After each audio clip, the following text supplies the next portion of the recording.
रात का समय था। आज फिर उस कुएं के अंदर से उन तीनों रानियों के रोने की आवाज आ रही थी। गांव के चारों तरफ सन्नाटा था। गली के कुत्ते भी अपने अपने कोने में सो गए थे और जंगल में जंगली भेड़िए जोर जोर से चिल्ला रहे थे, जिनकी आवाज सुनकर कंचन अपने पति रोहित से कहती है, सुनो जी, वो तीनों फिर से जाग गई हैं। अब वो गांव के किसी आदमी को जरूर मारेंगी। ये लो, आप अपने कानों में ये रुई लगा लो, थोड़ी ही देर में वो गाना गाना शुरू कर देगी। कंचन अपने पति रोहित को रुई के गोले देती है, जिन्हें रोहित अपने कानों में लगा लेता है। फिर कंचन अपने पति रोहित के साथ सो जाती है। इसके बाद कुएं से मधुर गाने की आवाज आती है, लग जा गले कि फिर हंसी रात हो न हो, शायद फिर इस जन्म में मुलाकात हो न हो, लग जा गले से। उस गाने को सुनकर गांव के 3 आदमी उस गाने पर आकर्षित हो जाते हैं और बिना सोचे समझे गाने की आवाज की ओर चलने लगते हैं। चलते चलते वो खूनी कुएं के पास पहुंच जाते हैं और कुएं के अंदर झांकने लगते हैं। तभी अचानक से 3 चुड़ैल कुएं के अंदर से ऊपर की तरफ आ रही होती हैं। उसके बाद वो तीनों चुड़ैल बाहर निकलकर उन तीनों आदमियों का सारा खून चूसकर उन्हें मार देती है और उनका खून अपने मुंह से कुएं में डालने लगती है। फिर वो तीनों चुड़ैल उस कुएं में डूब जाती है और कुएं का पानी पूरा खून खून हो जाता है। उसके बाद खूनी कुएं के अंदर से चुड़ैलों के हंसने की आवाज आती है। अगले दिन सुबह जब गांव के लोग उन तीनों आदमियों को कुएं के पास मरा हुआ देखते हैं तो सब बहुत डर जाते हैं। आखिर ये तीनों चुड़ैल गांव के मर्दों को क्यों मार रही हैं? और देखो तो जरा, इनकी लाशों को शरीर से पूरा खून चूस लिया गया है। आखिर वो चुड़ैलें आदमियों को खून चूस कर करती क्या है? मुझे तो कुछ समझ नहीं आ रहा। पता नहीं अगली बार कौन मर्द अपनी बलि इस चुड़ैल के लिए देगा। अब हम कर भी क्या सकते हैं? हमारे पास इसके अलावा कोई चारा भी तो नहीं है। कौन हमें इन चुड़ैलों से बचाएगा? तभी वहाँ एक बुजुर्ग कुएं के पास पहुँच जाता है और वो उन तीनों लाशों को देखकर घबरा जाता है और खांसते हुए गांव के लोगों से कहता है, ये तीनों वही हैं। ये तीनों गांव के एक भी मर्द को नहीं छोड़ेंगी। इन्होंने आज तक किसी को नहीं छोड़ा। ये बहुत ही शक्तिशाली हैं।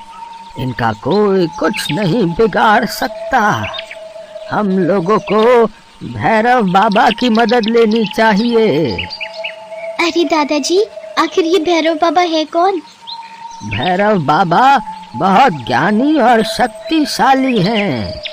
एक बार पहले उन्होंने इन चुड़ैलों को भगाने की कोशिश की थी, लेकिन उस समय बेचारे भैरव बाबा कमजोर पड़ गए, क्योंकि उनके पास इन चुड़ैलों को भगाने की पूरी शक्तियां नहीं थीं।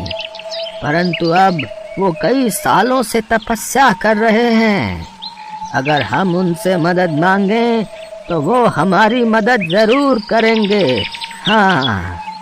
अरे दादाजी, अगर ऐसी बात है तो हमें भैरव बाबा के पास लेकर चलो, हम उनसे मदद मांगेंगे। फिर वो बुजुर्ग आदमी गांव के सभी लोगों को अपने साथ जंगल की तरफ ले जाता है। जंगल के अंदर एक बहुत ही भयानक गुफा आती है, जिसके अंदर बहुत अंधेरा होता है। गांव के सभी लोग उस बुजुर्ग आदमी के साथ गुफा के अंदर जाते हैं। अंदर भैरव बाबा अग्नि के सामने बैठे हुए तपस्या कर रहे थे। भैरव बाबा के शरीर पर बहुत पुराने जख्मों के निशान होते हैं, जिन्हें देखकर गांव के सभी लोग अचंभित हो जाते हैं। जैसे ही भैरव बाबा अपनी तपस्या पूरी करके अपनी आंखें खोलते हैं, वो अपने सामने गांव के कुछ लोगों को देखते हैं और उनसे पूछते हैं, क्या चाहिए तुम लोगों को? क्या लेने आए हो तुम यहाँ? बताओ मुझे। गांव के सभी लोग हाथ जोड़कर भैरव बाबा के सामने झुक जाते हैं और उनसे कहते हैं, बाबा, हमारी मदद करो, हमारे गांव को बचा लो बाबा। वो तीनों चुड़ैल हमारे गांव के मर्दों का खून चूस कर उन्हें मार देती हैं। पता नहीं वो तीनों चुड़ैलें ऐसा क्यों कर रही हैं। हम आपसे विनती करते हैं बाबा, हमारी मदद करो बाबा, मदद करो। उन तीनों चुड़ैलों ने पिछली बार मुझे बहुत जख्म दिए थे, लेकिन इस बार मेरी बारी है। इस बार मैं उन्हें इस गांव से भगा कर ही रहूंगा। चलो मेरे साथ। भैरव बाबा रात के समय अपने साथ सभी गांव वालों को गांव वापस लेकर जाते हैं, जिसके बाद भैरव बाबा खूनी कुएं के चारों तरफ अपनी भभूति डाल देते हैं और अपने मंत्रों का जाप करने लगते हैं, जिसके बाद कुएं के अंदर से बहुत डरावनी और भयानक आवाजें निकलने लगती हैं, जिसे सुनकर गांव के सभी लोग बहुत डर जाते हैं। कुछ देर बाद उसके अंदर से वो तीनों चुड़ैल बाहर निकल आती हैं और जोर जोर से हंसने लगती हैं। तो फिर से आ गया भैरव, तुझे अपनी जान प्यारी नहीं है क्या? इस बार मैं तुम तीनों को नहीं छोड़ूंगा। तुम्हें इस कुएं को छोड़कर जाना ही होगा। आखिर तुम इस गांव के मर्दों को क्यों मार रही हो? क्यों तुम उनका खून पी जाती हो? क्योंकि हम तीनों श्रापित हैं, हमें हमेशा खून की प्यास ही रहती है। और तुम तीनों ने ऐसा क्या कर दिया था जिसकी वजह से तुम श्रापित हो? ये बहुत साल पहले की बात है। हम तीनों इस गांव की रानियां हुआ करती थी। हम तीनों बहुत खूबसूरत थी। बड़े से बड़े राज्य का राजा हमसे शादी करना चाहता था, क्योंकि हम तीनों 7 देशों के अंदर सबसे ज्यादा खूबसूरत थी।